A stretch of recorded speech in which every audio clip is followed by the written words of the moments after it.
Good morning to our audience and our very special guests for today's session on investor education and protection, recent developments from around the world.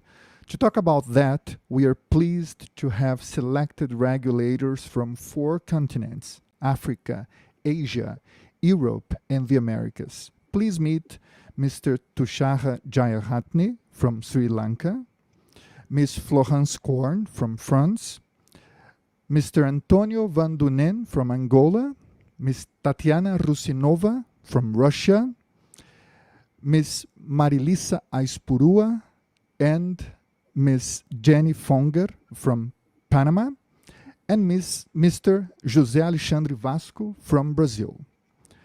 This event is part of IOSCO's World Investor Week 2021, a campaign to disseminating key messages that further investor education and protection, as well as financial literacy. Promoting general education has been a huge challenge for governments all over the world, especially in developing countries. Educating people to become savvy investors, though, has turned out to be an increasingly more difficult task. In times of internet banking, home broker, fintechs, social media, WhatsApp, real-time exchange of information, whether it is true or otherwise. More skills are required to navigate safely through such troubled waters. What has been done to promote investor education? Is it enough to protect investors? How can capital market regulators and governments promote better investor protection? Now we will get to know a little bit more about the experiences from 6 countries out of 4 continents on the matter.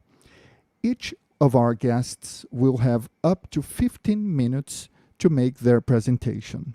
The first one I'm honored to announce is Mr. Tushar Jayaratne, Director of the External Relations and Capital Market Education from the SEC Sri Lanka. He will make some remarks on recent developments in investor education in Sri Lanka. Mr. Jayaratne, the floor is yours.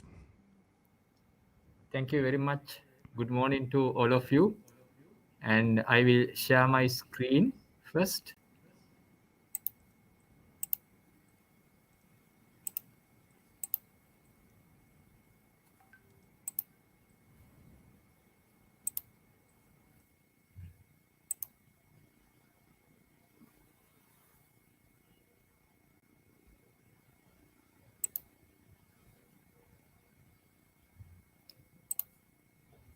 Can you see my screen? Not yet. 1 minute.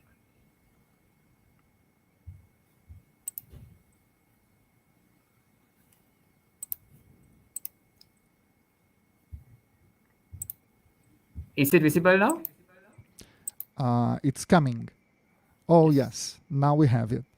Okay. Please, Yes. go on. Okay, thank you very much. And thank you very much for inviting me for the presentation. And Vasco and the team, thank you very much for inviting me. And I will take 15 minutes of your time to discuss about Sri Lanka's latest development in investor education. And I am in charge of education and external relations at the SEC Sri Lanka. And this is who I think all of you know about Sri Lanka. This is here in Asia, just close to India. So we have a population of 21.9 million and gross domestic product of 80.71 billion USD. And Sri Lanka has one of the highest literacy rate in Asia. It's close to 92%. But the issue that we have is our financial literacy. It's around 35%. So what we are trying to do is to increase financial literacy in Sri Lanka at SEC. So I will take around 2-3 minutes to discuss about the Sri Lankan capital market. So we have more than 125 years history of share trading in Sri Lanka. But the formal stock exchange was formed in 1985. Before that, we had 2 exchanges. And also in 1991, we were one of the first in Asia to have a fully automated clearinghouse. And also in 1997, we were one of the first in Asia to have fully automated trading system. And in 2020, last year, we digitalized all the entire end-to-end activities of the stock market. So now stock market, not only trading aspect, but even from stockbrokers end, the entire thing is digitalized. And the SCC Sri Lanka, my company, formed in 1987. And then this year, just last month, 21st of September, the old Act, 1987 Act, was replaced and repealed and replaced by a new Act. That was 2021 new SEC Act. So we have a brand new Act right now to regulate the stock market. And at the SCC Sri Lanka, we have 2 different divisions to educate investors. One division is, I head both divisions. So one function is external relations. The other function is capital market education. So these are the 2 functions, and our job is to educate all the stakeholders in Sri Lanka on the capital market. And I will when I talk about investor education, I will break into 2 separate sections. One is pre-pandemic area, the pre-pandemic situation, and also the post-pandemic. So pre-pandemic, that is before March last year, we as SCC Sri Lanka, together with the Colombo Stock Exchange, we were educating investors using different ways and means. For example, we were conducting seminars, workshops for investors, and then teachers, everyone. And then we used print and electronic media. And we have been continuously conducting TV programs on the stock market. And some of the TV programs were live TV programs. And we have reality programs on the stock market. So we were trying to educate the investors. And also, as SCC Sri Lanka, we have been writing articles. In Sri Lanka, we have 3 national languages, Sinhala, English, and Tamil. So we have been writing articles in newspapers weekly basis on basically using all 3 languages, and different articles about different investment options and then how to invest in the market. So we were using print media a lot. And also we have a MOU with Ministry of Education. So we educate students on the capital market. We go to universities and we educate them on the capital market. And then apart from that, we have been publishing books, brochures, leaflets, all about stock market. And most of these seminars, workshops, everything what we do, we don't charge. We do it free of cost. And then and also we were using our website to disseminate information. So all these we were doing these things before the pandemic. And Sri Lanka, we had our first COVID patient, positive person in March last year. And then there was a 52-day lockdown, and then it's a curfew situation in Sri Lanka. And during those 52 days, we could not open the stock market. The reason was that the stock market end-to-end activities were not digitalized. Even though the trading system was digitalized, even though the clearing house was digitalized, but broker backend, some of those broker backend, they were still using checks to settle clients. And then clients used to go to stockbroker firms to open accounts. We call it CDS, Central Depository System account. In Sri Lanka, to trade in the stock market, you had to open a CDS account. So before the pandemic, anyone who wanted to invest in the stock market had to go to a broker physically and open a CDS account and then start trading. And also, when the government imposed curfew, people couldn't, there was a restriction in mobility. So we couldn't open the stock market. We have only one stock exchange in Sri Lanka, Colombo Stock Exchange. We couldn't open the market due to that. So what happened was that when the curfew was lifted, we realized the fact that we had to digitalize the entire end-to-end activities of the stock market. Otherwise, a second lockdown, we thought that we are not going to close the stock market for 52 days again. So this is a pre-pandemic. We have this is one of the screenshots that I have taken. How we conducted forums in all over Sri Lanka. We travel all over Sri Lanka and conduct forums for investors. So this is basically pre-pandemic photograph what we publish in newspapers. And this is the performance of the stock exchange, entire stock exchange from 1985 when the index was formally formed in 1985. So you can see there's a growth, and then here, as you know, Sri Lanka, we had a war, internal conflict war till 2009. But just after the end of the war, you can see how the stock market has gone up. And then by around 2009, stock market recorded its highest ever index at that time. And then there were fluctuations. And then last year September, within 3 months, we digitalized the entire end-to-end activities of the stock market. So after digitalization, you can see what has happened to stock market. The index, this is the main all share price index. And then even now, last few days, we have been breaking records. And then even today, the index that we have recorded, 9,600, that's the highest ever index recorded in Sri Lanka. So these are the good days for the stock market in Sri Lanka. So that has opened up several opportunities for us to educate investors, especially new investors. And what we have been doing recently, just after the first lockdown in March, and then the stock market was opened in May, and then within 3 months, from May to September, within few months, we managed to digitalize the end-to-end activities of stock market. So what happened was that with the Colombo Stock Exchange, we introduced an mobile app, and through the mobile app, now any investor can come through the mobile app. They don't have to go to a stockbroker firm now. Through the mobile app, they can select a stockbroker firm. Out of 28 stockbroker firms in Sri Lanka, they can select 1 or 2 or 3 stockbroker firms. They can open a CDS account through the mobile app, and also through the mobile app, they can start trading also. So what has happened, in the mobile app, we have included almost all the information about the stock market, not only technical aspect, but even the educational activities, educational aspect also we have included. So anyone who goes to the app, it's a free download.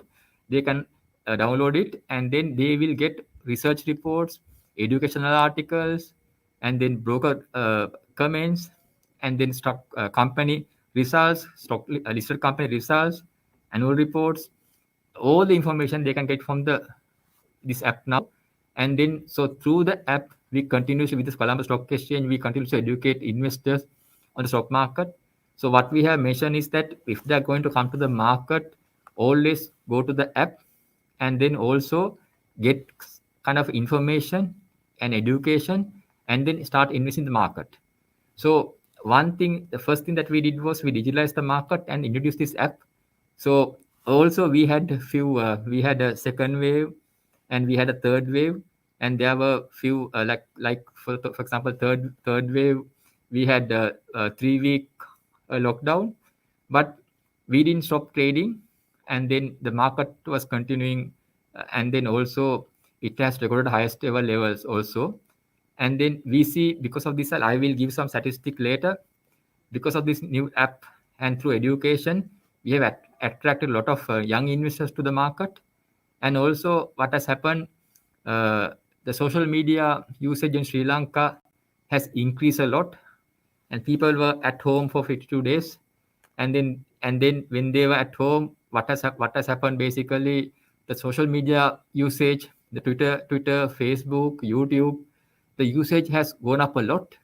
And then what we thought is to use this social media, since we could not go out and conduct physical presentations, we thought of launching into social media platforms, and we started educating people through social media.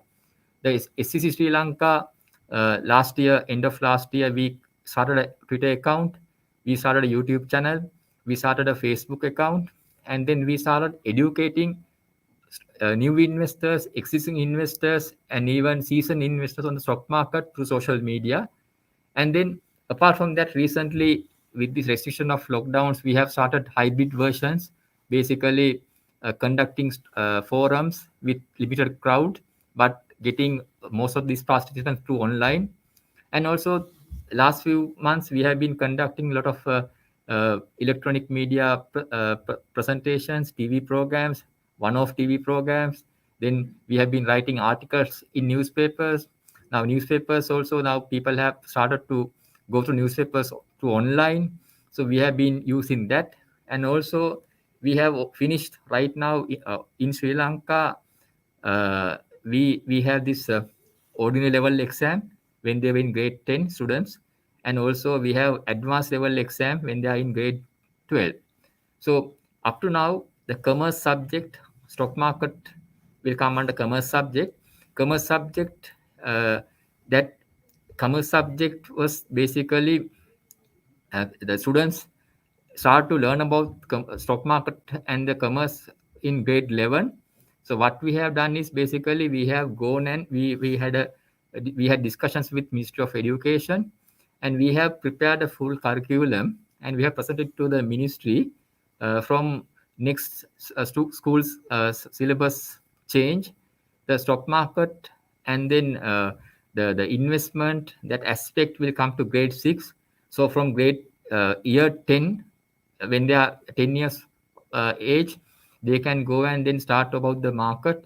So it will be from grade 6. So that will come in the near future.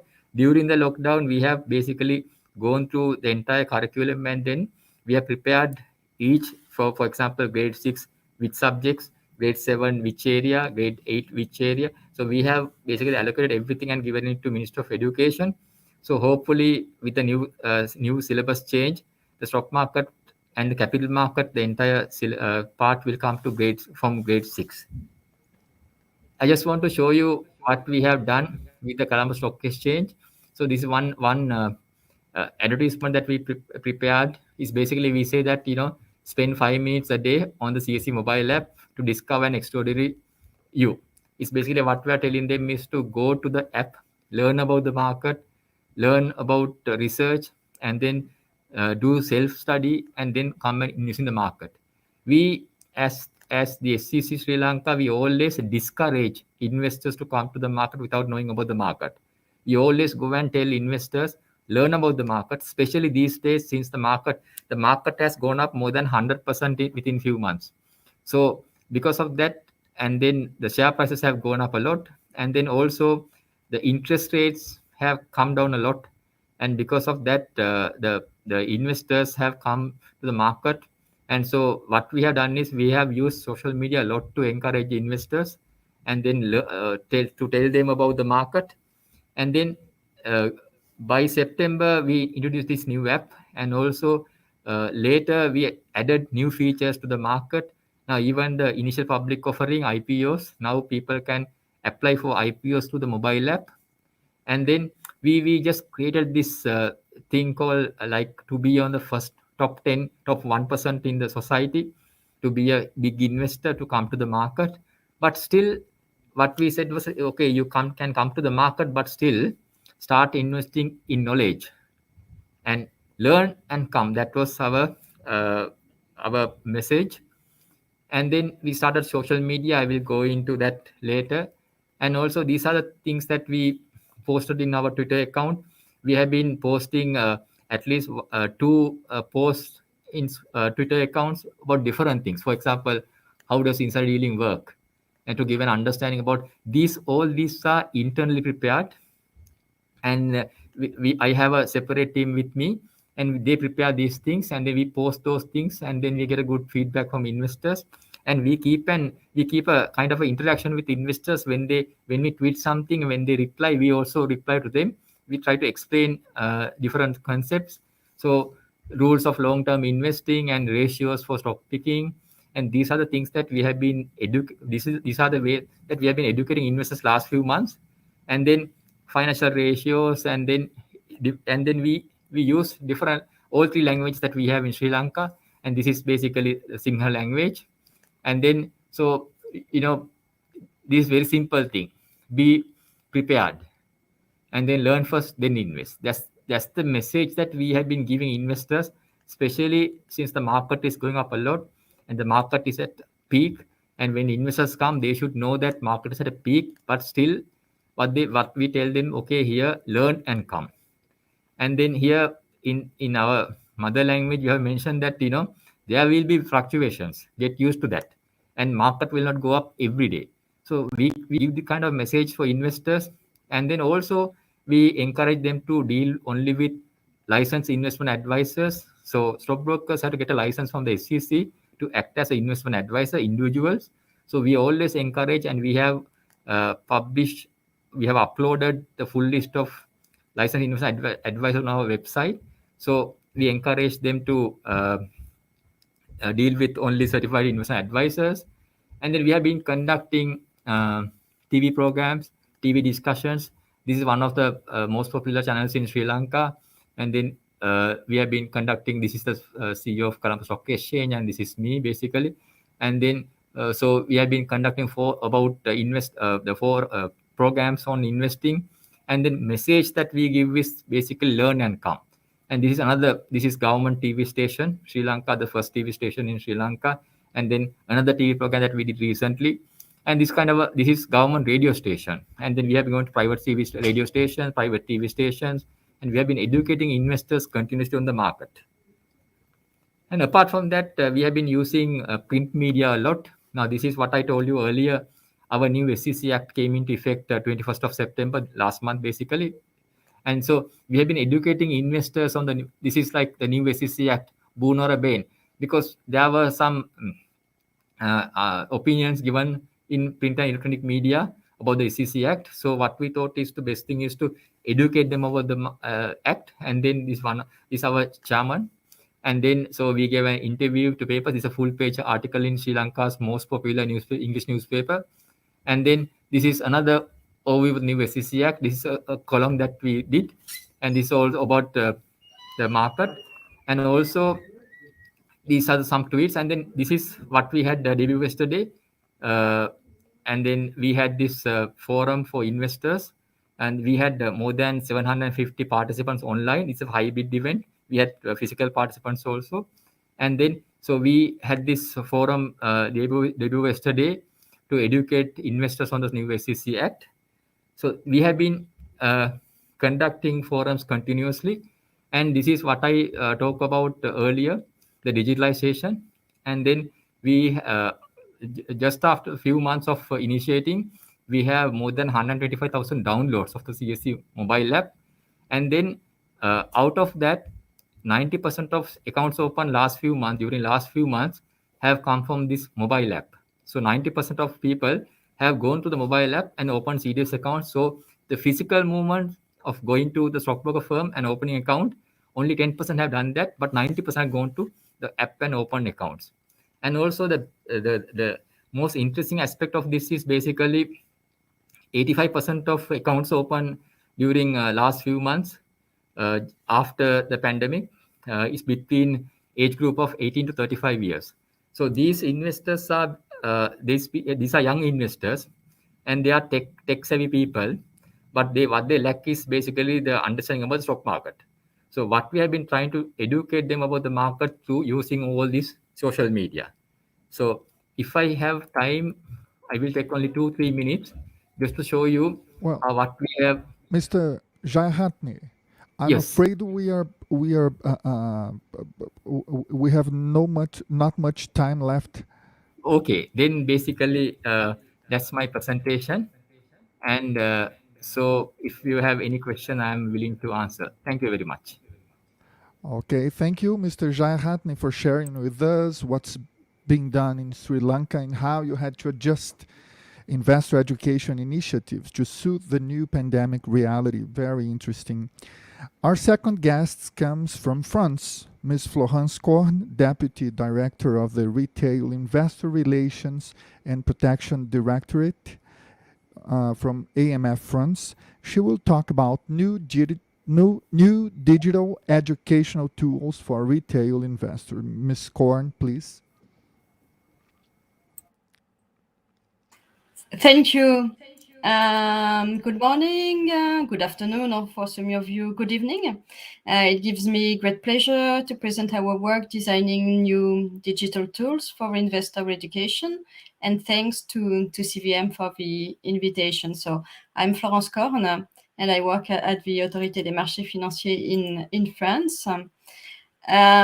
We launched our first joint MOOC, a massive open online course, on 5 October 2020 for World Investor Week.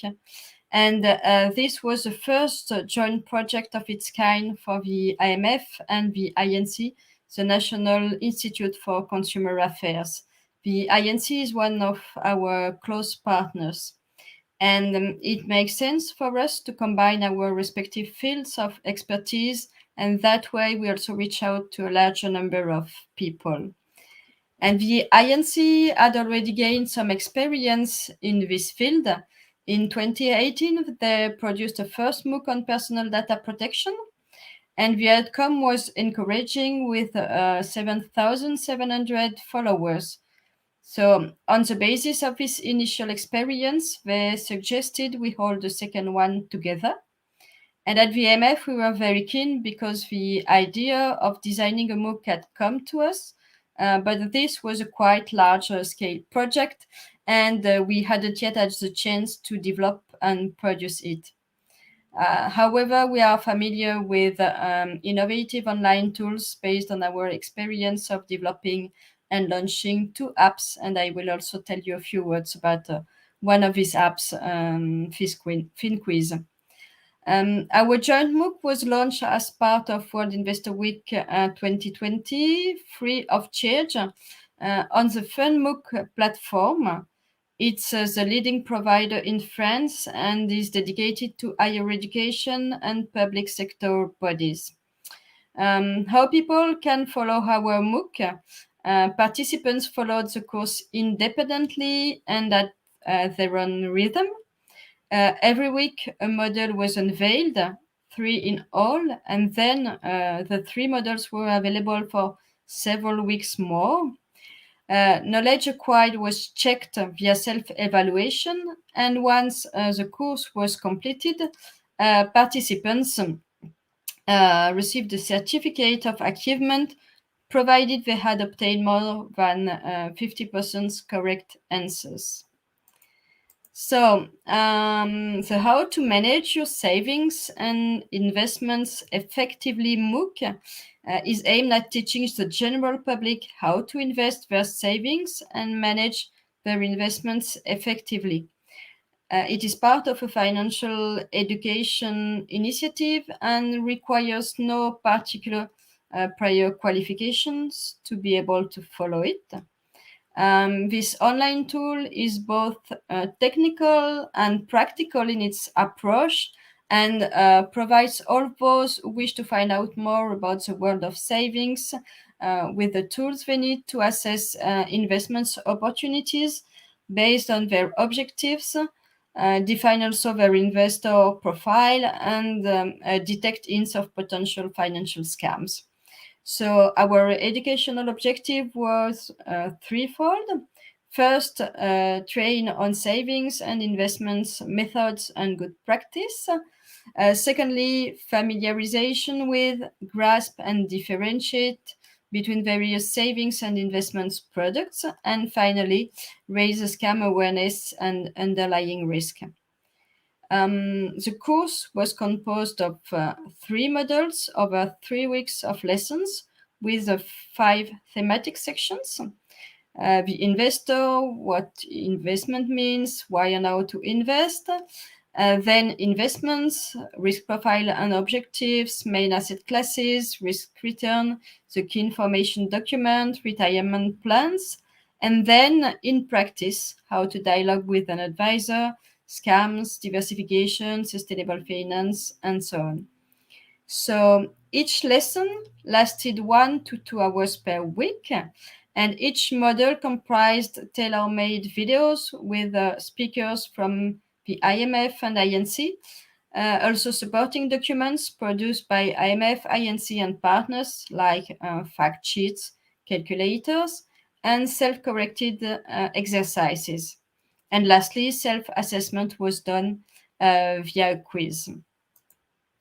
So, practically speaking, how did we design this MOOC and what did it involve? All in all, it took a good year's work. A year before, so at the autumn of 2019, so before the pandemic, we began our joint work with the INC on the program definition and our organization. We sent the content for the 3-week period. In spring 2020, we wrote the video scripts. So some were written by the IMF and others by the INC. And at the beginning of July, the first lockdown was finished in France. So the videos were filmed with a production company. And next, this company edited the videos and incorporated text and images, as you can see on the screen, and sent to us for final validation. A promotional campaign ran from the end of July till November on the IMF, INC, and FunMOOC respective websites and social media. We also issued a joint press release and received coverage in several press articles, as well as a TV interview. And in September, the INC integrated all the content on the platform, and finally the MOOC was ready for launch on 5 October. A discussion forum was moderated by the IMF and question answers, and registrations closed on 16 November, and the MOOC ended on 26 November.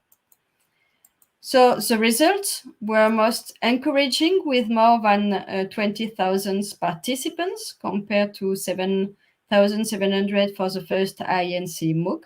Maybe there was an impact of the pandemic with more people at home and on the internet. We have also received a lot of positive feedback via the discussion area, and it drew also a lot of visits to our website in October and November. 5,000 participants completed the course with more than 50% of correct answers, so they received the certificate of achievement.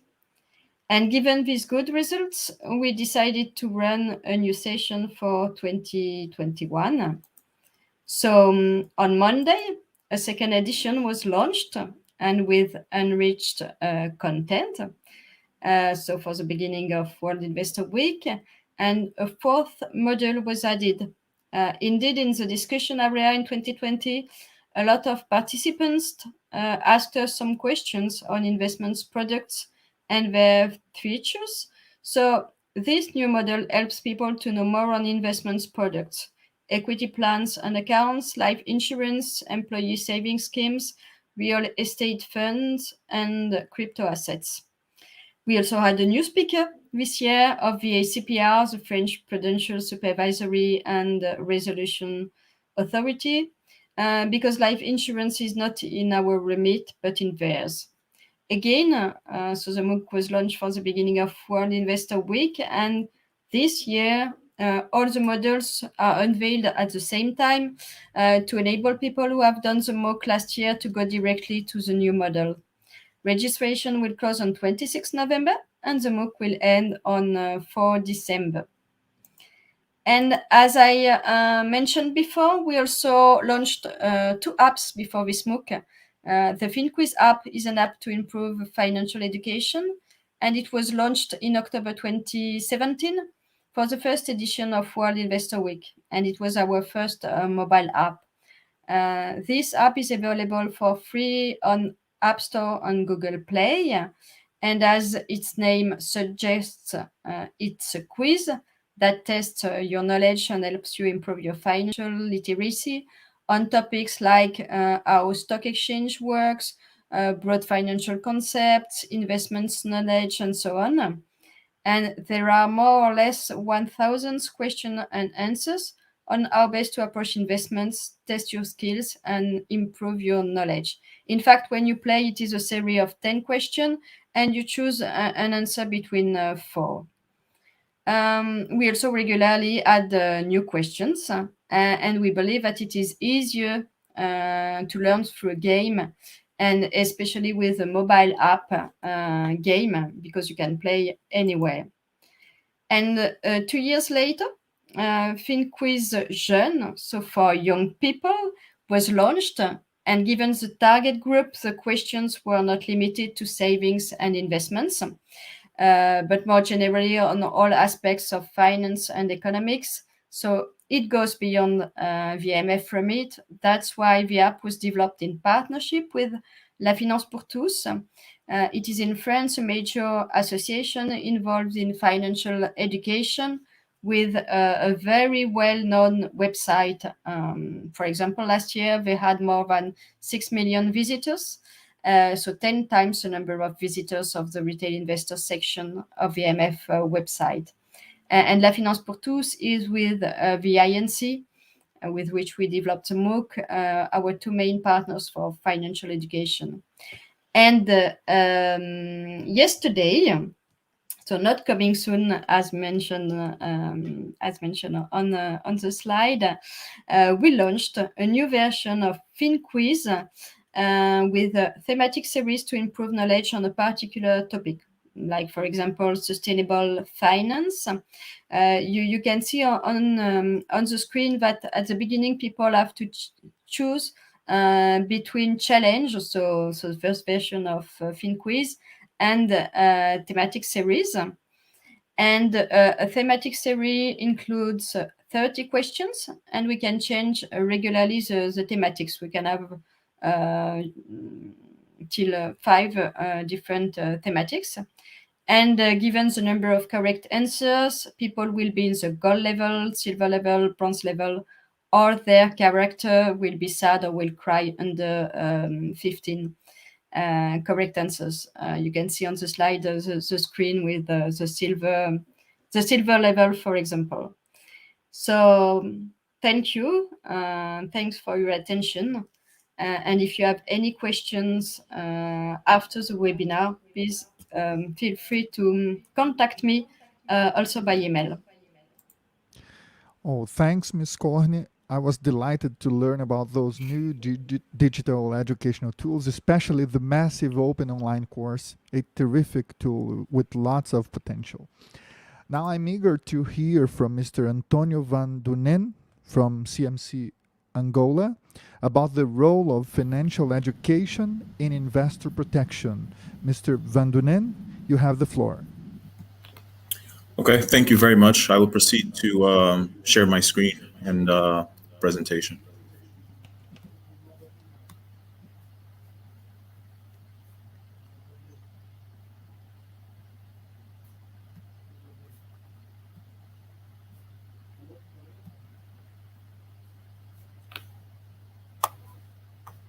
Is my screen visible to you? Oh, yes. Yes, I can see it very well. Okay, perfect. So I'm going to talk about the role of financial education in investor protection from the perspective of the Angolan capital markets and also what we are doing going forward. My agenda is to begin by stressing the importance of financial education. I will also talk about our financial education program, and I will talk about the National Financial Education Strategy. I'll go back to the educational program in depth, and I will conclude with financial education initiatives aimed at promoting the growth of capital markets. Starting with the importance of financial education, I would like to start off with a quote from the Strategic Framework for Investor Education and Financial Literacy Consultation Report of 2014. And it states that investor education is a key strategy for enhancing investor protection. So a solid financial education plan can help increase the level of financial literacy, protect investors by giving them more knowledge and the ability to identify fraudulent schemes or any type of investment that is inadequate for their risk tolerance and risk profile. It can improve investment behavior, And it can also promote long-term investments, which is what we look for in capital markets. Also, in the importance of financial education, we wanted to stress that financial education and investor education programs have the end goal of improving financial literacy. We often do confuse the terms, but the education programs are what get investors more knowledge, which makes them more literate. So the financial literacy really is a measure of how much knowledge there is. Education is what we do to give them that knowledge. So when the level of financial literacy improves, there are various advantages as far as market growth, especially in our situation where we're a developing market and we do not have a variety of products. It is important to still go out there and tell people exactly what products exist, what the risks are, and what the benefits can be for them. So our mission goes beyond just the education and guaranteeing that the investor improves his literacy, but also to have an end goal of helping the market itself. Now, the general objective of our financial education program, it has the Portuguese acronym of PEF, and it aims at instructing citizens and informing them about basic financial topics to aid them in making more stable economic and financial decisions and to improve their quality of lives. Another goal that we have in our program is to improve the country's macroeconomic stability.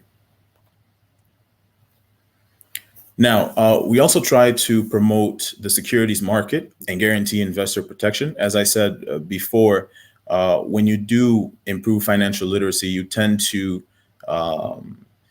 also be safeguarding investors' interests as they are more informed and better equipped to make investment decisions. Also, our principal objective is to promote the knowledge on matters related to capital markets, especially among potential issuers, intermediaries, and investors. The focus on potential issuers has to do with the safety that capital markets present, and also the need to create different products so that investors can diversify portfolios. Our national education strategy is based on the collaboration of three main entities that regulate the financial system in Angola. And the board of financial system supervisors is comprised by the central bank, which is the regulator of the banking system, BNA, ARSEG, which is the regulator of the insurance markets, and the Comissão do Mercado de Capitais, CMC, which is the capital markets regulator. So basically, our national financial education strategy is the pillar by which we focus on developing our own strategy. So one cannot have a program that is not supported by a larger goal. So we are more micro, but we do have a macro guidance that helps us in defining major guidelines and strategies. We are currently receiving aid from CISNA, which is our regional capital markets association, and we have been working to try to get a national plan developed by hopefully the beginning of next year. And we are working with the three regulators in the market for this project. Looking at the financial education program in depth, I would like to tell you that it's split into five main pillars. And these are the pillars that will conduct our activities. Each of these five pillars have their own subsection, which is what we do more specifically. So when we look at formal and informal activities, we produce brochures with information about capital markets. We have guides on investment strategies, on reinforcing the need to save. We have contests to incentivize students, for example, to produce scientific studies on capital markets. We have cartoons. We are going to debut our first full-length cartoon tomorrow. And it's basically a tool that we're trying to use to further investment education and financial education in our market. We have inquiries. Obviously, before you start a financial education program and guarantee that it's successful, you have to be able to know where you stand before you decide on where you're going. So these inquiries are very helpful in giving us an idea of what the situation is exactly. We also have content insertion in school curricula. As our colleague from Sri Lanka had also mentioned, it is very important to have children, especially, starting early with these basic concepts so that they are at least familiar with them when they go further on in life. We have financial education workshops in our communities.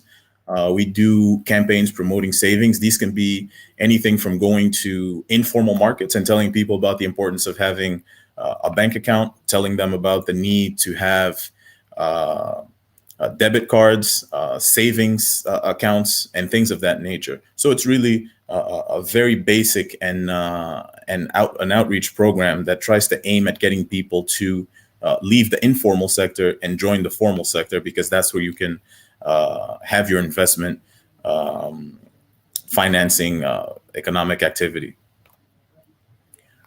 We do financial education in schools, and that is resumed through lectures. We do workshops. We have movie exhibits where we try to single out movies that have topics on economics, finance, accounting, and we try to teach these young people through experiences that they may enjoy, but also have an educational quality to them.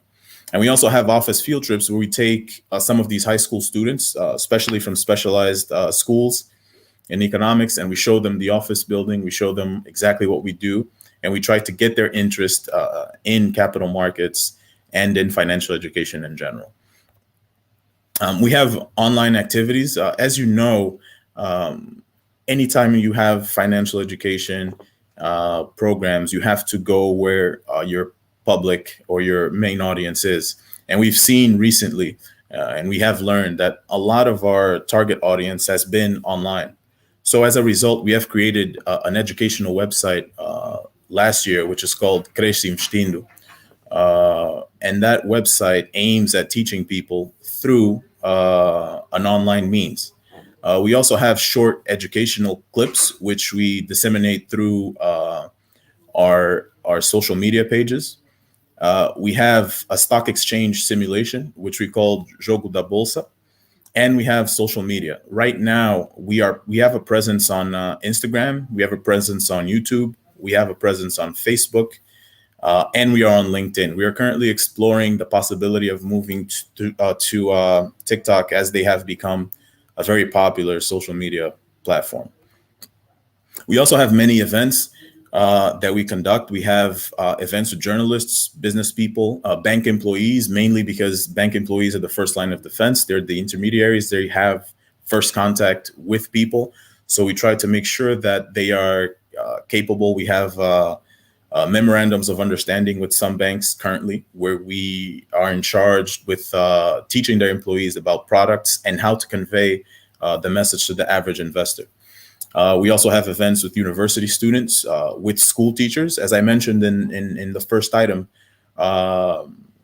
we are going to have content inserted into the school curricula. So we must help the teachers in being able to understand what the content is and how to best present it to the students.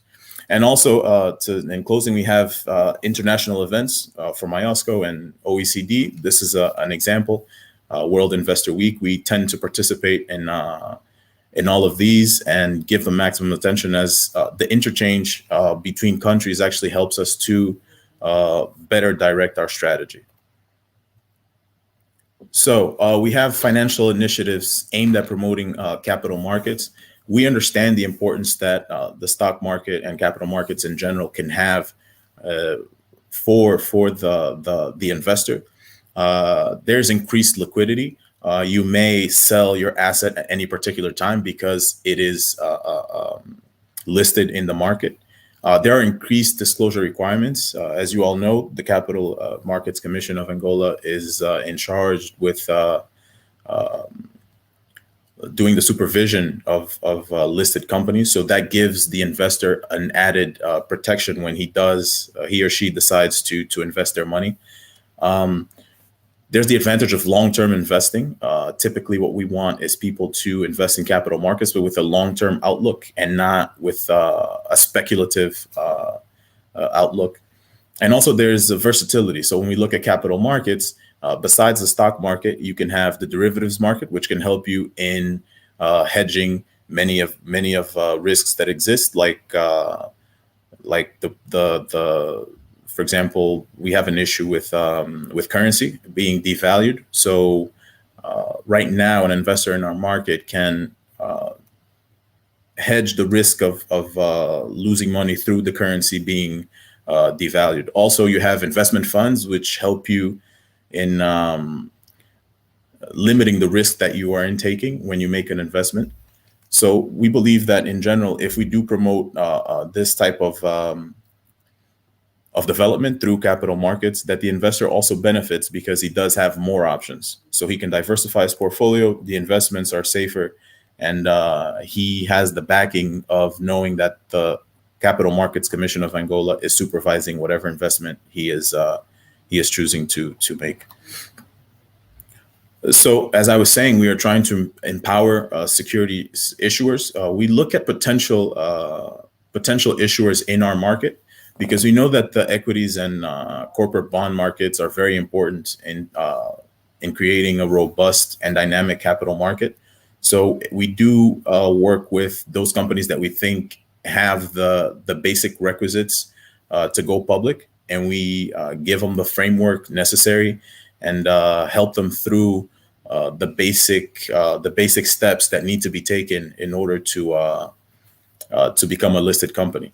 So if you do join this project, which is we call it Projeto Emergente, which roughly translates to emerging companies, there's an advantage because you get a sort of educational training and aid in explaining the opportunities that exist and the alternative that the capital markets can be to traditional financing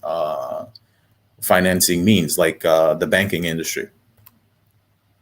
Okay, that is all the time I have. Thank you very much. If you have any questions, you may contact us through the email listed below, and visit our website for any more information you wish to have on the capital markets of Angola. Thank you.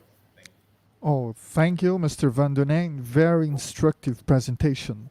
The best tool we can rely on to invest safely is indeed proper education.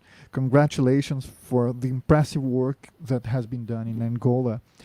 Now I'm pleased to announce Ms. Tatiana Rusinova, head of the Financial Literacy Division of the Bank of Russia, who will talk about investor education in Russia, new tools and approaches. Please, Ms. Rusinova, go ahead.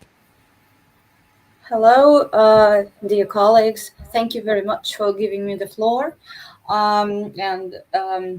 Thank you those who entered the stream on YouTube. I hope that you feel our presence. Very glad to participate in the meeting, and lots of thanks to colleagues who are sharing their experience. That's really very, very valuable. I will share some information about the Russian stock market and the educational programs on the Russian stock market. Let me share the presentation with you. Give me a second, please. Mm-hmm.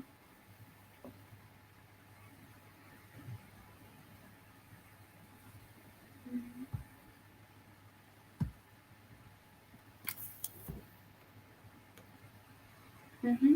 Can you see it? Oh, yes. Yes. Okay. Fine. Well, thank you. In the last 2 years, Russia has seen a significant growth in the number of retail investors in the stock market, as many other countries, as far as we know. And the trend became massive in 2020, with 5.6 million first-time investors entering the financial market and 3.8 million in 7 months of 2021. And Fintech, financial technologies make entering the market much easier. Profits attract newcomers who are in search of better rates than those offered on deposits. And on the other hand, they are also attracted by such cases as Tesla or Moderna, whose shares have skyrocketed recently, as we all know.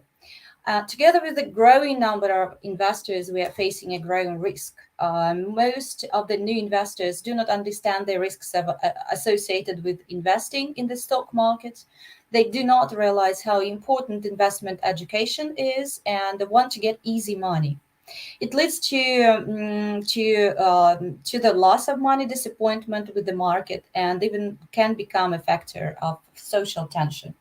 So we as a regulator need to deal with all these challenges together and to construct a welcoming, trustworthy environment for new investors and for those who first come to the market not equipped with any knowledge.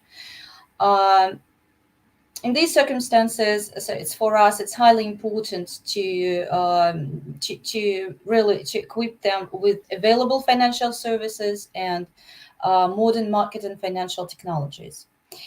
We're developing a number of tools to educate and to inform investors, and the importance of investor education is also fixed in Russian financial literacy strategy, the strategy for the development of financial literacy, and the financial market development strategy, which is now being developed for the next period by the Bank of Russia. So on their institutional level, their topic of investor and education is really in focus. So first of all, it's very important to know exactly whom we are dealing with and who is our audience. And I would use this meeting to announce some results of the recent research, a recent survey that we have done, and we have just published results this week during this week, using the opportunity of it. So to understand newcomers better, in August, we conducted a survey among those who first come to the market, citizens of megapolises who have come to the stock market since 2020 only. And who is he or she, a typical Russian newcoming investor at the stock market? So almost equally men and women. Almost half of them are in the age of 35, between 35 or 50, mostly with university degrees, mostly married with children, and not mostly, but half of them married with children, income above average, mostly for all of them. And 86% of new investors have no qualified investor status. That means that they make a very vulnerable audience for us. Second, they are motivated largely by curiosity and desire to find out how investments work. Almost 50%, searching for an alternative to a deposit, as I've said earlier. And they are attracted by easy-to-use mobile tools and applications. That is also very important because recently a number of financial organizations have introduced their very convenient tools to the market, applications that make entering the market much easier. So our investors are optimistic about investing in the stock market and eager to continue investing, increase their knowledge and experience. That's a positive part of the research. And also, they are largely influenced by social networks, and specifically, we focused on the sources of information. And as you can see, among social networks, Instagram is winning the first line, and then come other social networks. VK is a Russian social network, which is the largest in the country, and other tools as well. So they are largely influenced by social networks. It means that we have to work with influencers and with those who make agenda in social networks. It means that, yeah, we put a big focus on it. So the new investor profile and investment behavior give us an accurate understanding of their target audience and will help determine further actions in investor education as well and our agenda. So a new retail investor can find a lot of trainings, a lot of programs, educational products, advisory materials and courses in the internet. And the difficulty is that choosing between all these materials is a very, very difficult choice. And lots of information is low quality, and it's made in order to gain money and does not correspond to high standards of both in educational standards and standards in educational technologies.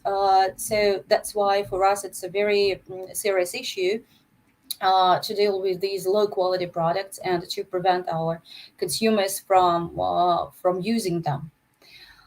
So to face with all these challenges,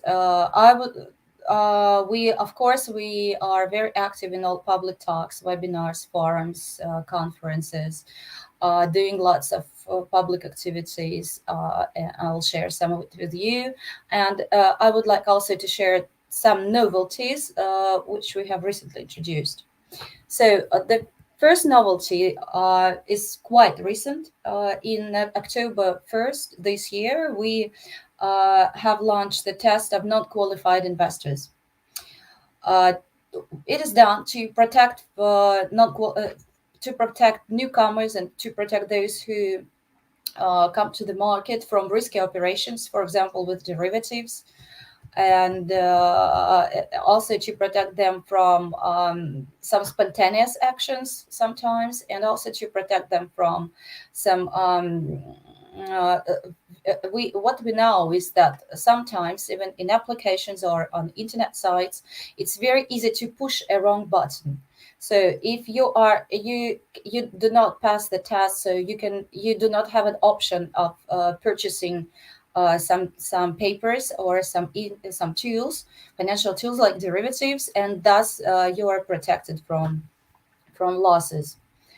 Okay, before so some more information about the test. Before making a deal with a complex financial instrument, non-qualified investors do a test of generally of 6 questions.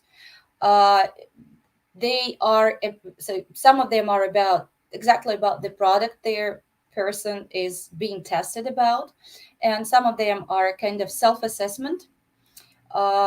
So usually about 3 questions, and the answers are not evaluated, but they help the investor to better assess their readiness, his or her own readiness to make for transactions.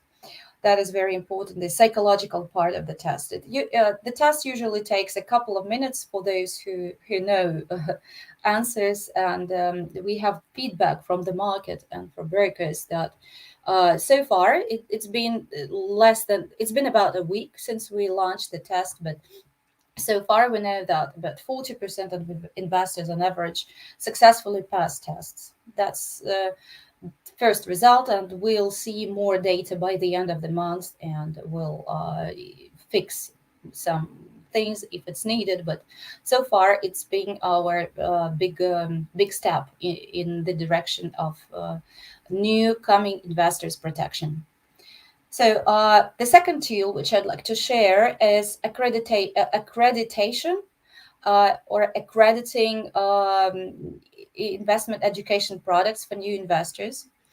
With the support of the Bank of Russia, earlier this year, we launched this accreditation through Financial Literacy Development Association. We have this constituency and lots of financial companies entered the Financial Literacy Development Association, but it probably might be the whole topic for another presentation. But so far, I'd like to focus on the accreditation procedure. So it was introduced to navigate users through a huge information sea, as I have said before. Lots of low quality products, lots of low quality educational content, and it's really very, very hard to navigate through it. So accreditation allows us to create a trusted learning environment and provide investors with high quality learning programs. So far, we only have one accredited program, but we are expecting some more by the end of the year. And I will tell more about this one. That is online course Investors Path, made by Moscow Exchange together with the Bank of Russia, with the support of the Bank of Russia. And it's the first accredited course. It is made according to all usability and educational technological standards. And of course, it's very high in quality. The content is divided into 4 modules: financial planning and investing basics, characteristics of investment products, how to make transactions and avoid mistakes, and how to protect your rights and protect your capital from fraud. Also, we have quite ambitious targets on visitors and on certified visitors of their program. So probably we'll know better by the end of the year, but we are now really promoting this product because it corresponds to all standards and to all our requirements in terms of content. Well, and to move on, Financial Culture. That is the website launched by the Bank of Russia several years ago, and it's now gaining lots of popularity because it is a big stock of all information about financial culture, including financial investment education. The Bank of, you can see here their title of one of the publications. So we tell a lot about we address investment issues in many long reads and videos and other materials. Also, this resource includes a big block of information for teachers and tutors with teaching methodology for different levels. And investment education is included into different levels, and so-called breaks, cases with mistakes, in order to help people to avoid them. Well, and also you can see social network signs below. We have our accounts in most networks, and also a big part of content is devoted to investments, and is aimed at the audience of new coming investors. Well, yes, also I wanted to say that recently one of our original divisions entered TikTok, to add to what Antonio said before. Yeah, I really strongly recommend, because it's growing really very, very fast. You do not need lots of efforts, but it's growing organically very, very fast. And it's called FinTalk. Nice naming. I can share it with you. Okay, tool 4 is communicating with influencers and bloggers. As I have said before, Instagram and other networks are considered as one of the main source of information for newcoming investors. So in order to fill this audience and in order to talk to this audience, we use influencers in social networks. And this week, there was a meetup with bloggers devoted to investment education issues in Russia and how to educate newcoming investors as well, and the question of tests and questions of educational products were raised there as well. So we have currently held a number of Instagram and YouTube streams with leading Russian investor bloggers and senior management of the Bank of Russia. So we plan to develop this in future. So last but not least is our financial quiz. Here I would like to address colleague from France, Florence. So something similar to what you showed in your presentation. Thank you very much for sharing it. So we have All Russia Financial Quiz annually in autumn. So we're now preparing for this year. And it also encompassed, it also evaluates the knowledge in investments, and traditionally this part makes an integral part of the test. And unfortunately, we see that they cause lots of difficulties to participants, and these questions very often are hard to overcome.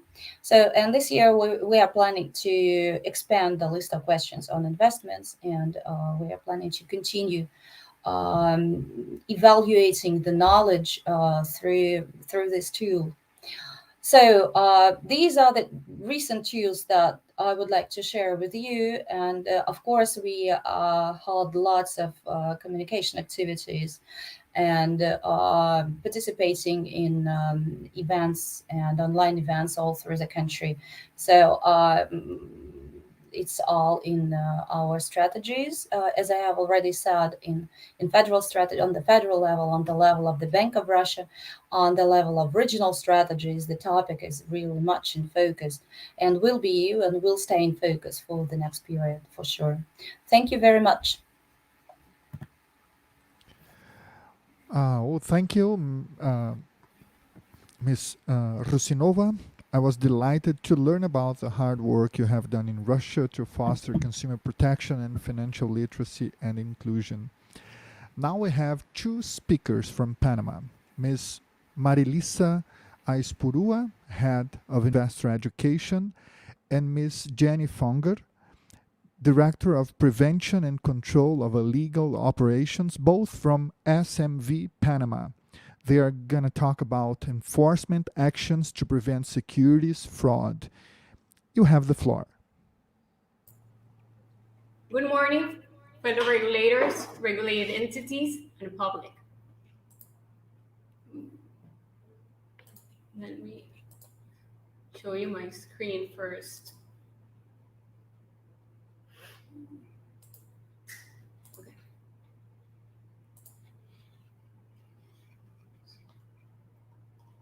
Can you see it?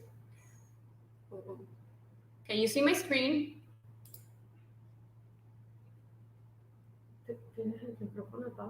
Hi.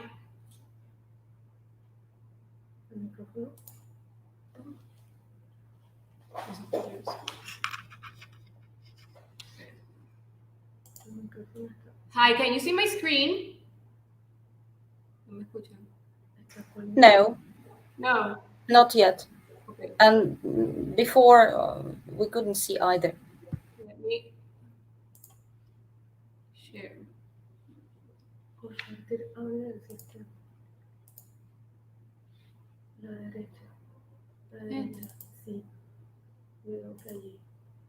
Now? Hi. Can you see it now? Yes. Yes. Yes, we can. Yes. Okay. Your presentation is online. Okay, thank you. Well, our presentation is focused on enforcement actions to prevent securities fraud. We will briefly discuss the following topics: SMB performance and compliance actions, alerts issued, international assistance, investor alert campaign, and educational messages for and future investors. Due to the COVID-19 situation, the SMB adopted actions to mitigate the effects in its operations. It enabled remote working for the SMB staff and regulated entities.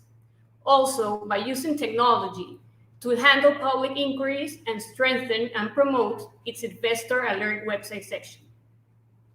As the world turned to the internet and social media more than ever, we focus on promoting the use of the Investor Alert website section to communicate to investors the SMB notices, warnings, and announcements, all targeted to prevent investors from being victims of securities fraud.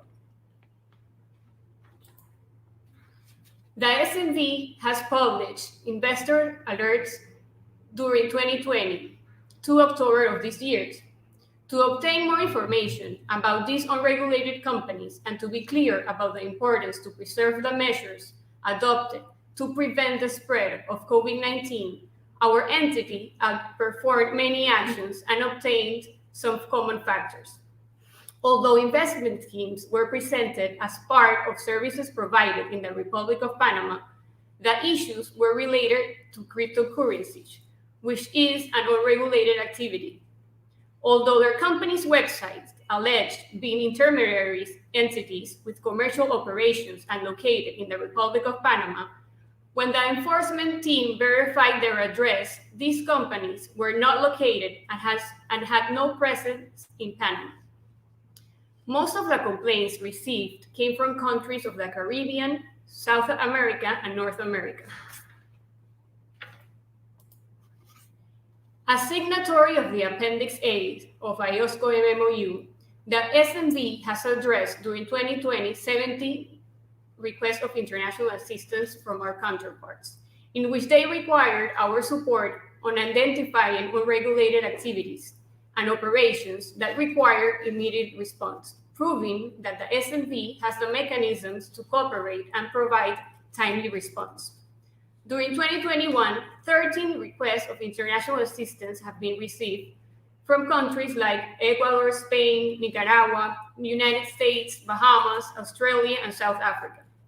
Also, during 2021, the SMB requested 15 international assistance from countries like Dominican Republic, United States, Germany, Spain, Bermuda, Canada, Australia, Bahamas, Luxembourg, Switzerland, and the United Kingdom. The SMB has an investor education program designed to train and educate the public through different activities such as seminars, lectures, and discussions about the securities market and to protect investors by giving them the knowledge so they understand their responsibilities regarding their management of their investments, as well as promoting the activities carried out by the SMB to make known to the public the role played by the SMB as regulator and the importance of the stock market. During 2020, due to COVID-19, all trainings were given as webinars. Our targeted audience were university students, regulated entities, and public. All seminars are promoted in the social media accounts of the SMB. As part of the national effort to reinforce the importance of financial education, the SMB is part of the National Financial Education Strategy. It is an initiative that started in 2018, where many public institutions participate, such as the Superintendency of Banks and the Ministry of Economy and Finance of Panama, among others, aiming to educate and promote the importance of financial literacy. The SMB is part of the technical committee and leads the subcommittee of pension funds and the importance of saving for retirement.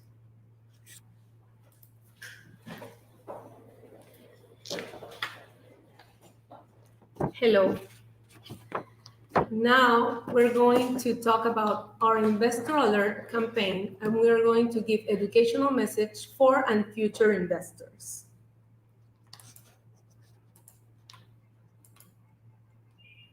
As part of the investor education program, the SMB has developed an alert campaign, which have the following objective.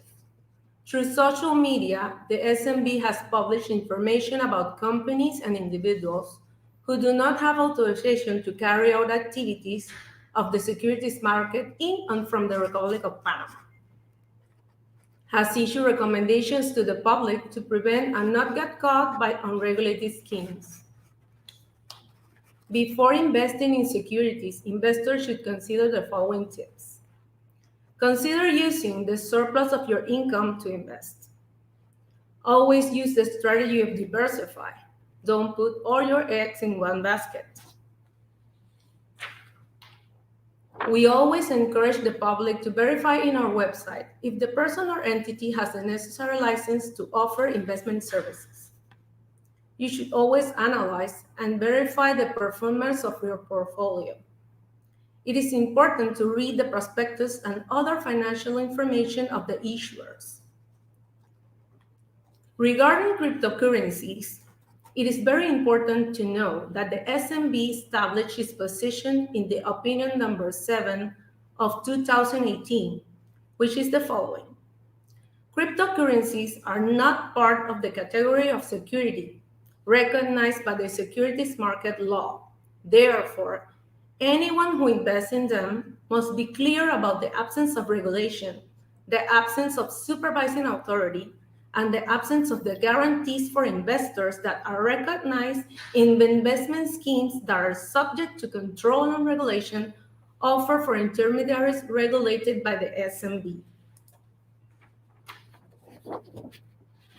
The SMB uses social networks such as Twitter, Lankan, and the investor alert section of the website to educate the public and urges investors to review it and stay informed about the individuals or companies that might be operating on the one of the following models. Public offers of unregistered securities, offers, advice, trading of securities, financial instruments, or forex without a license. The unauthorized use of descriptive names in their corporate name or corporate purpose reserved to companies regulated by the SMB. Other activities that require registration or license according to the securities market law. Through the SMB website, it is explained to the public how to file a complaint. When the complaint is filed and received by the SMB, it starts several stages initiating with a period of prior investigation to determine if there is an infringement in the securities market law. If it is considered a violation to the law, it starts an investigation process that could end with a penalty.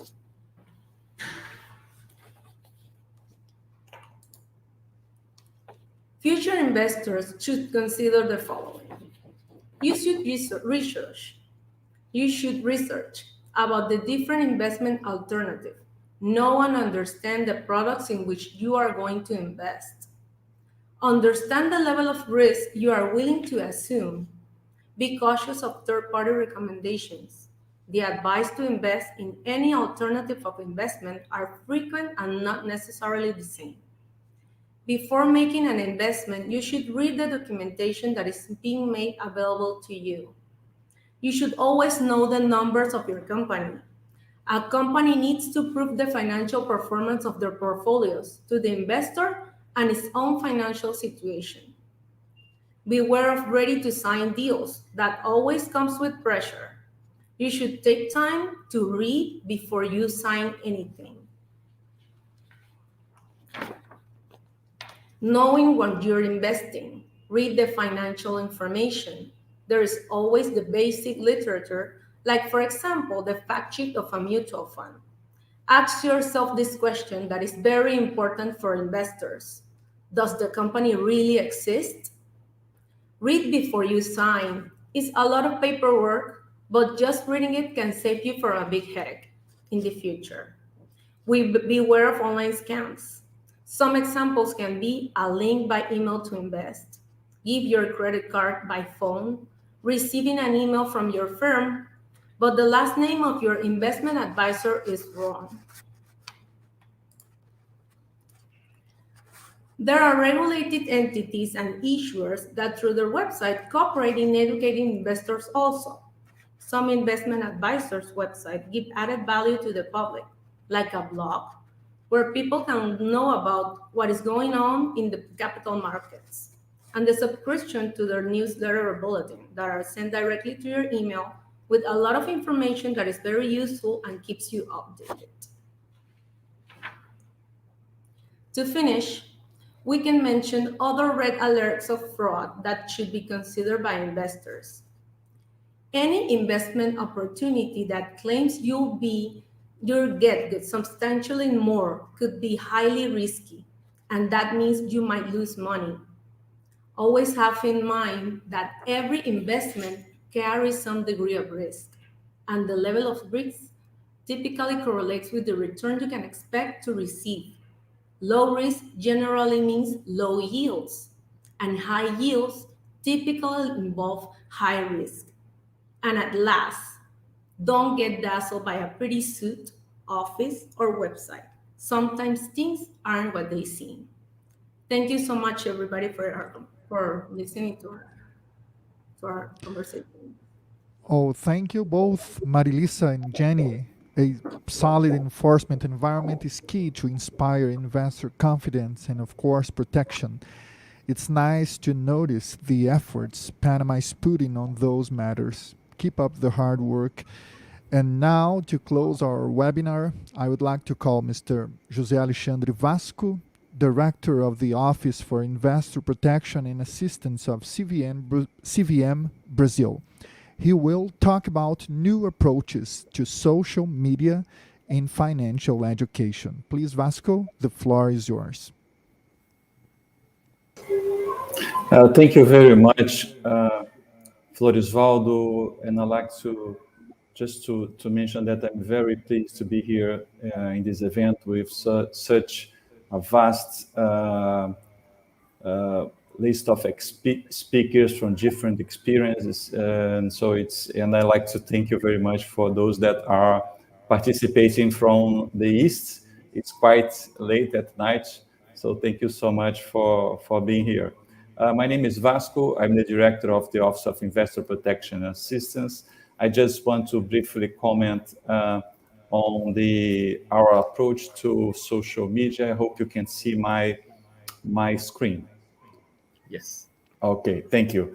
I just want to comment briefly on our new approaches on social media. We have been using social media as a tool for education since 2009. Actually, we have an integrated social media approach, integrated social media channel from education, apart from the social media of CVM. And our approach has been of using social media accounts as an extension of our education strategy. So that's why we have two profiles. One is CVM Gov BR, and the other one is CVM Educational. We started in 2009 with Twitter, then follow YouTube, Facebook, LinkedIn, WhatsApp, Instagram in 2020 during the pandemics, because we realized that we need to move to our education events to be more live. So Instagram Live has been we have been a very heavy user of Instagram Live, and also Spotify for our podcasts was also something that we launched in 2020 during the pandemics. And in 2021, we have just launched TikTok and the Telegram CVM Educacional, which has been launched, but we will become more active on Telegram later.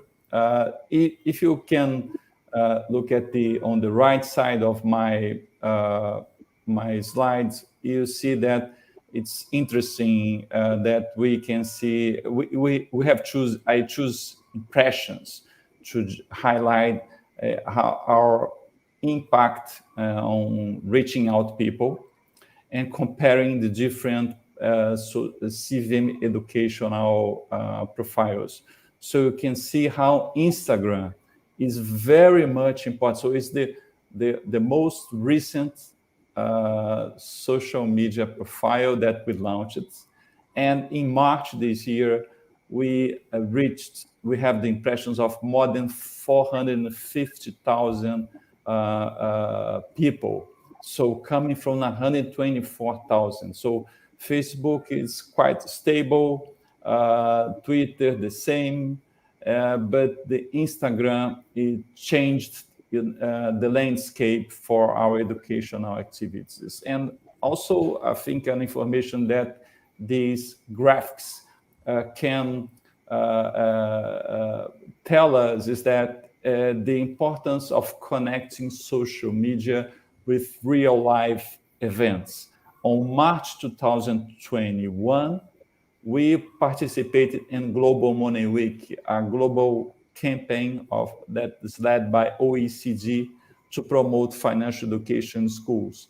So you can see the impact of combining social media activities with real life, physical events, with a lot of events. And compare, I don't have the stats here for October, but I'm sure that in October, as it happened last year, we also will see a spike on our influence or impressions on social media. If you don't know what impression means on social impressions, it helps us to measure the number of people who have seen a post, even if they didn't click, comment, or otherwise engage. So if they can see it, we count this as an impression.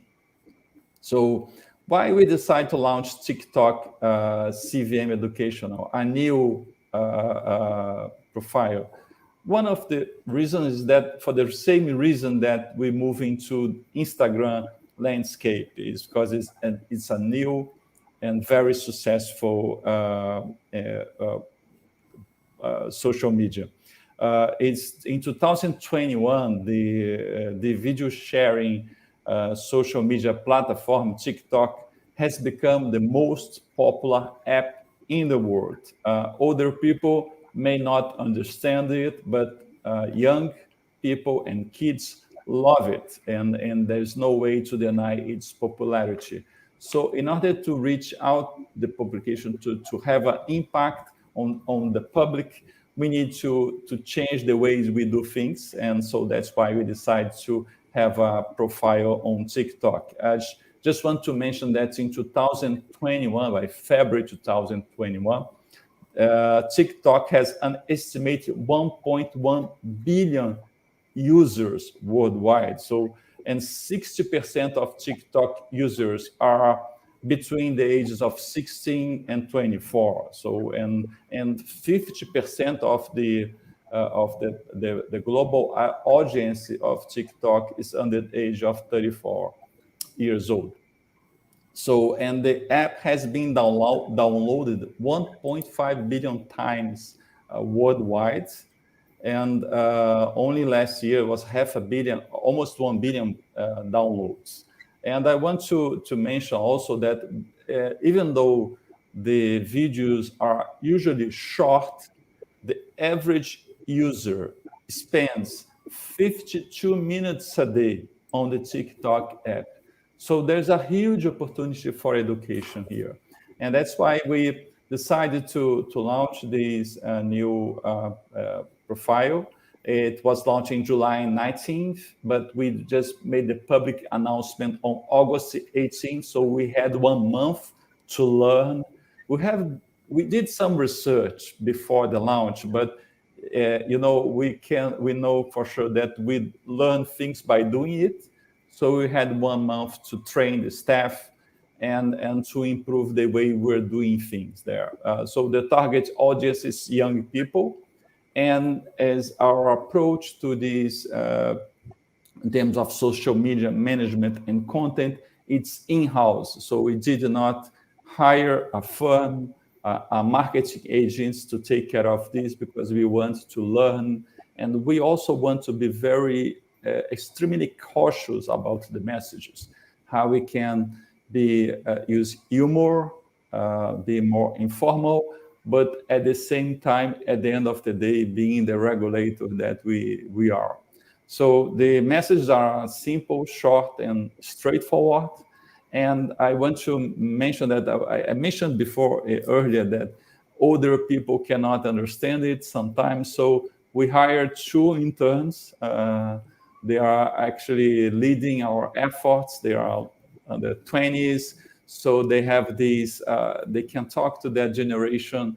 And I think that was a very useful approach for us. And the main topics cover, I want to mention that is interesting that ESG is quite popular. Any video on ESG factors are quite popular. Behavioral insights also, we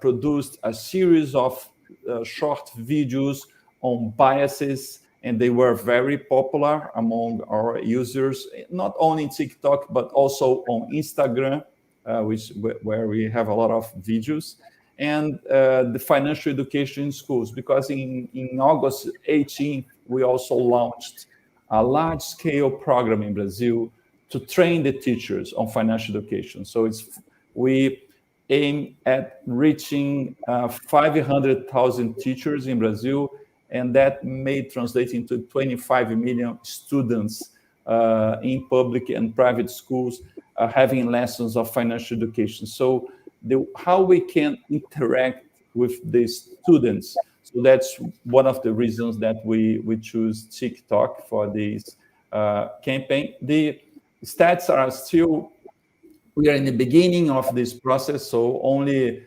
60 followers, but already more than 400,000 views, and some people that have already liked and share the videos with other participants. And lastly, I want to comment on our approach of using social media, and particularly TikTok, as a tool for anti-fraud messaging.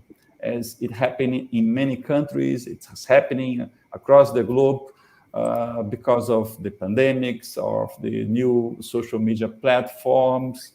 There's a spike in scams and Ponzi schemes and pyramids being offered to retail investors in Brazil, newcomers.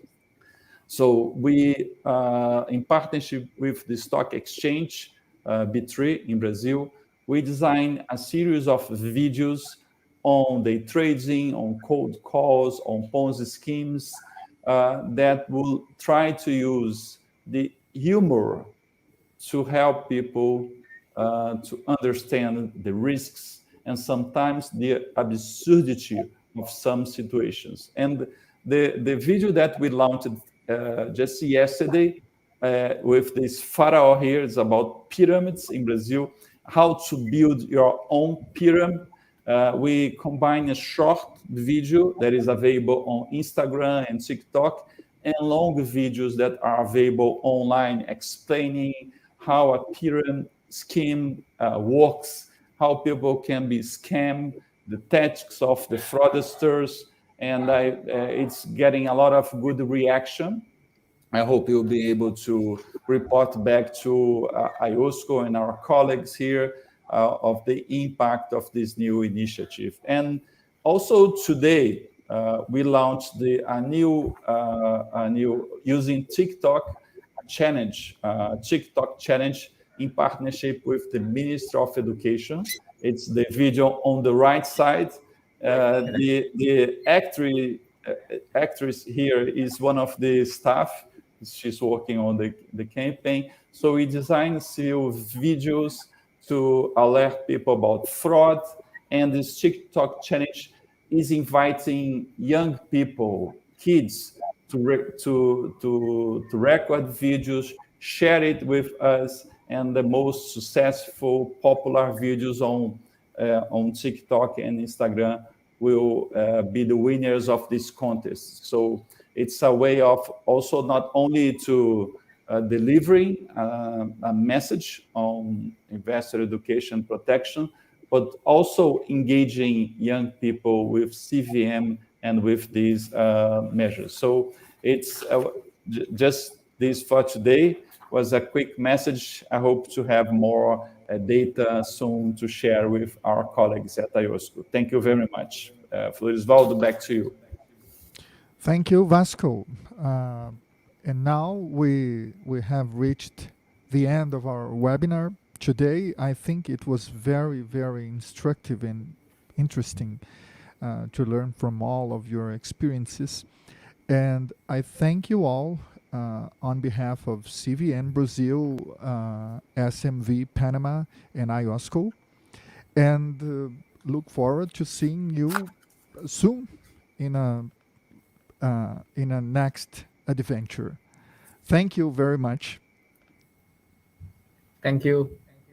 Thank you. Thank you. Bye-bye. Thank you. My pleasure. Have a nice weekend. Bye-bye. Thank you.